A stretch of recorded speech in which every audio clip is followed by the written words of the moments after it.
পুলিশের নজরে এবার 27-এ কাল নেতাজি ইন্ডোরে তৃণমূলের মেগা রাজ্য সম্মেলন। প্রশ্ন উঠছে, আগামীকালের সম্মেলনে যাবেন অভিষেক বন্দ্যোপাধ্যায়?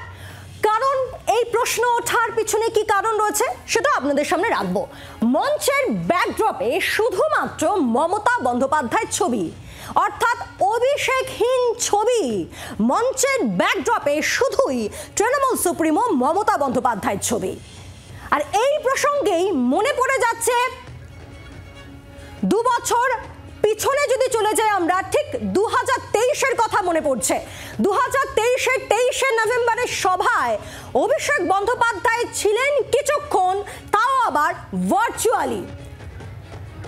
আর সেবারও একেবারে ব্যাকড্রপেই ছিল অভিষেক বন্দ্যোপাধ্যায়ের ছবি। দেখুন যে ছবি আপনাদের সামনে রাখছি, মঞ্চের ব্যাকড্রপে যে ছবি রয়েছে সেখানে শুধুই তৃণমূল সুপ্রিমো মমতা বন্দ্যোপাধ্যায়ের ছবি, অর্থাৎ অভিষেক বন্দ্যোপাধ্যায়ের ছবি নেই। এই ছবি দেখার পরও তৈরি হয়েছিল গুঞ্জন, বিতর্ক তৈরি হয়েছিল। আর এবারও সেই একই ব্যাকড্রপ দেখা যাচ্ছে, অর্থাৎ শুধু মমতা বন্দ্যোপাধ্যায়, তৃণমূল সুপ্রিমো মমতা বন্দ্যোপাধ্যায়ের ছবি রয়েছে, কিন্তু নেই অভিষেক বন্দ্যোপাধ্যায়ের ছবি। আর তাই এই প্রশ্ন উঠছে যে আগামীকালের বৈঠকে অভিষেক বন্দ্যোপাধ্যায় তিনি কি থাকবেন? এই প্রশ্ন আবারও উঠছে। আবারও সেই ছবি আপনাদের সামনে রাখবো। এই সেই ছবি, নেতাজি ইন্ডোরে 2023-এর 23শে নভেম্বরের ছবি আপনাদের সামনেও আমরা রাখছি। সেখানেও আমরা দেখেছিলাম, দেখুন 2023-এর 23শে নভেম্বরের কথা আমি আপনাদেরকে বলছি, 2 বছর পিছনে চলে যাচ্ছি আমরা। নেতাজি ইন্ডোরে বিশেষ অধিবেশন তৃণমূল সুপ্রিমোর, এবং সেই অধিবেশনে মঞ্চের যে ব্যাকড্রপ, সেই ব্যাকড্রপে শুধুই তৃণমূল সুপ্রিমো মমতা বন্দ্যোপাধ্যায়ের ছবি আমরা দেখেছি, অর্থাৎ অভিষেক বন্দ্যোপাধ্যায়ের ছবি ছিল না। আর সে সময়ও বিতর্ক, একটা গুঞ্জন তৈরি হয়েছিল যে অভিষেক বন্দ্যোপাধ্যায় তিনি কি থাকবেন? তিনি ছিলেন কিছুক্ষণের জন্য, কিন্তু ভার্চুয়ালি ছিলেন। আর এবারও প্রশ্ন উঠছে অভিষেক বন্দ্যোপাধ্যায় তিনি কি থাকবেন? কেন এই প্রশ্ন উঠছে? তার একটাই কারণ, এখন অবধি যেমনটা আপনাদের সামনে আমরা তুলে ধরছি, যে দেখুন যে ছবি আমি দেখাচ্ছি 2023-এর 23শে নভেম্বরের ছবি, ভার্চুয়ালি ছিলেন অভিষেক বন্দ্যোপাধ্যায়। একেবারে খুব অল্প সময়ের জন্য, কিছুক্ষণের জন্য ছিলেন তিনি, অভিষেক বন্দ্যোপাধ্যায় ভার্চুয়ালি ছিলেন। আর এবার যে প্রশ্ন উঠছে যে কেন আগামীকাল অভিষেক বন্দ্যোপাধ্যায় থাকবেন কিনা, তা নিয়ে প্রশ্ন উঠছে। একটু বুঝে নেওয়ার চেষ্টা করব, আমরা কথা বলবো। আমাদের সঙ্গে রয়েছেন সরাসরি আমাদের প্রতিনিধি প্রবীর চক্রবর্তী রয়েছেন আমাদের সঙ্গে। প্রবীরের কাছে চলে যাই। প্রবীর, প্রশ্ন উঠছে আগামীকাল অভিষেক বন্দ্যোপাধ্যায় থাকবেন কিনা, কেন এই প্রশ্ন উঠছে?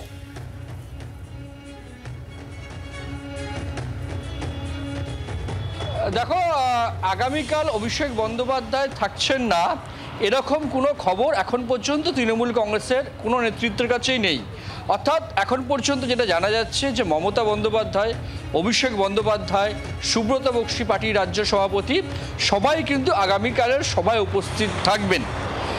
আজ পর্যন্ত এই যে সভা, এই যে সভাগুলো হয়েছে, বিশেষ করে অধিবেশন যেটা বলা হচ্ছে, এর আগের একটি অধিবেশনে অভিষেক বন্দ্যোপাধ্যায় তিনি সশরীরে ছিলেন না, তিনি ভার্চুয়ালি যোগ দিয়েছিলেন। কারণ তার চোখের অপারেশন হয়েছিল, তাই তিনি প্রকাশ্যে আসেননি, ভার্চুয়ালি তিনি যোগ দিয়েছিলেন, ভার্চুয়ালি বক্তব্য রেখেছিলেন। আগামীকালের যে সভা, যেটা অধিবেশন বলা হচ্ছে, সেই সভাতে অভিষেক বন্দ্যোপাধ্যায়কেও আমন্ত্রণ জানানো হয়েছে। একদম স্বয়ং তৃণমূল নেত্রী মমতা বন্দ্যোপাধ্যায় তিনি জানিয়েছেন, দলের তরফ থেকে তাকে জানানো হয়েছে, এবং অভিষেক বন্দ্যোপাধ্যায় আগামীকালের সভায় থাকছেন। এখন পর্যন্ত, এখন যখন আমি তোমার সাথে কথা বলছি, এখন পর্যন্ত কিন্তু সেই খবর রয়েছে যে আগামীকাল অভিষেক বন্দ্যোপাধ্যায় থাকছেন। একটা রাজনৈতিক জল্পনা অনেক দিন ধরেই চলছে যে রদবদল কেন্দ্র করে বেশ কয়েকটি ইস্যুতে তৃণমূলের শীর্ষ নেতৃত্বের মধ্যে একটা মতানৈক্য তৈরি হয়েছে, একটা জল্পনা চলছে, বেশ কিছু বিষয়ে একটা ফাটল ধরেছে, এই জল্পনাও চলছে। কিন্তু সেই জল্পনা স্তরেই রয়েছে। আগামীকাল অভিষেক বন্দ্যোপাধ্যায় এই মঞ্চে আসবেন কিনা সেটাও জল্পনা চলছে রাজনৈতিকভাবে।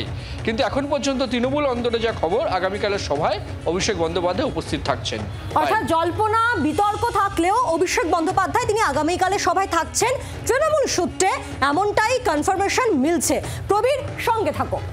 আর 26-এর আগে 27শে ফেব্রুয়ারিতে নজর তৃণমূল কংগ্রেসের, কারণ আগামীকাল নেতাজি ইন্ডোরে জোড়াফুলের একেবারে মেগা বৈঠক। জোড়াফুলের মেগা বৈঠকের দিকে তাকিয়ে রয়েছেন তৃণমূলের নেতা কর্মীরা সবাই। বৈঠকে থাকবেন মমতা বন্দ্যোপাধ্যায়, থাকবেন অভিষেক বন্দ্যোপাধ্যায়, সুব্রত বক্সী, রাজ্যের সব নেতারাও থাকবেন কালকের বৈঠকে। আমাদের প্রতিনিধি যেমনটা জানালেন যে তৃণমূল কংগ্রেসের অন্দর সূত্রে যে কনফার্মেশন আমরা পাচ্ছি যে আগামীকালের বৈঠকে এই মেগা রাজ্য সম্মেলনে থাকছেন অভিষেক বন্দ্যোপাধ্যায়। অর্থাৎ আমরা দেখেছি যে অতীতে এই ধরনের জল্পনা তৈরি হলেও তিনি যে থাকছেন তৃণমূল সূত্রে একেবারে কনফার্মেশন পাওয়া যাচ্ছে। আমরা কথা বলবো, আমাদের সঙ্গে রয়েছেন আমাদের প্রতিনিধি প্রবীর চক্রবর্তী রয়েছেন আমাদের সঙ্গে। প্রবীর, আগামীকালের সভা অত্যন্ত গুরুত্বপূর্ণ, সেক্ষেত্রে কি বার্তা দিতে চলেছেন তৃণমূল সুপ্রিমো, তাকিয়ে রয়েছেন দলের নেতা কর্মীরা?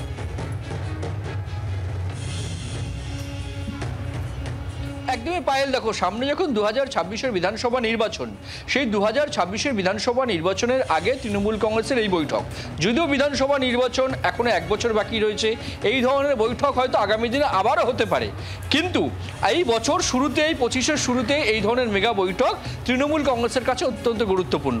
দুটো বিষয়, দুটো দিকে তৃণমূল কংগ্রেস নেতাকর্মীরা তাকিয়ে রয়েছেন মমতা বন্দ্যোপাধ্যায়ের দিকে। এক, এই বৈঠক থেকে মমতা বন্দ্যোপাধ্যায় কী বার্তা দেন 26-এর জন্য, কিভাবে দলকে প্রস্তুতি করার নির্দেশ দেন, কিভাবে কোন কর্মসূচি তৃণমূল কংগ্রেস করবে, কোন কোন ইস্যুতে রাস্তায় থাকবে, কোন কোন বিষয় মানুষের কাছে পৌঁছতে হবে, জনসংযোগে আরও জোর দেওয়া, রাজ্য সরকারের যে প্রকল্পগুলো আছে প্রচারে তুলে নিয়ে আসা, মানুষ যে উপকৃত হচ্ছেন রাজ্য সরকারের প্রকল্পগুলো সেগুলো মানুষের কাছে আরও যাতে পৌঁছে যায় তার ব্যবস্থা করা, বিভিন্ন ক্ষেত্রে এই বার্তা দিতে পারেন মমতা বন্দ্যোপাধ্যায় বলে মনে করা হচ্ছে। পাশাপাশি দলের সংগঠন, দলের শৃঙ্খলা, বিভিন্ন ক্ষেত্রে মমতা বন্দ্যোপাধ্যায় কড়া মনোভাব দেখান কিনা আগামীকাল সেটাও দেখার বিষয়, কারণ শৃঙ্খলা প্রশ্নে ইতিমধ্যে কড়া মনোভাব দেখিয়েছেন তৃণমূল নেত্রী মমতা বন্দ্যোপাধ্যায়। সেক্ষেত্রে দাঁড়িয়ে শৃঙ্খলা সংগঠন একটা থাকছে এবং 26-এ কিভাবে চলবে দল, কিভাবে রাস্তায় থাকবে সেই নির্দেশ মমতা বন্দ্যোপাধ্যায় কি দিচ্ছেন, কোন কোন ইস্যু। 26-এর বিধানসভা নির্বাচনের সুর, রণকৌশল বলে দিতে পারেন তৃণমূল সুপ্রিমো, এমনটাই জানা যাচ্ছে। ধন্যবাদ তোমাকে। আমাদের সঙ্গে ছিলেন আমাদের প্রতিনিধি প্রবীর চক্রবর্তী। আর এই পুরো বিষয় নিয়ে তৃণমূলের রাজ্য সহ সভাপতি জয়প্রকাশ মজুমদারের বক্তব্য কি শুনবো।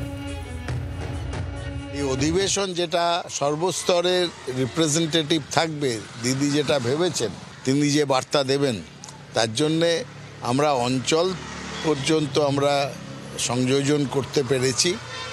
12 থেকে 14,000 হয়তো লোকজন আসবেন। ইনডোর স্টেডিয়ামের বাইরে অনেক কটা এলইডি স্ক্রিন রাখছি, জায়গা যদি কোনো কারণে সংকুলন না হয় তারা দিদির বক্তব্য ইনডোর স্টেডিয়ামের ওইখান থেকেই তারা শুনতে পারবেন। বাংলার আওয়াজ, বাঙালির আবেগ, জি 24 ঘন্টা।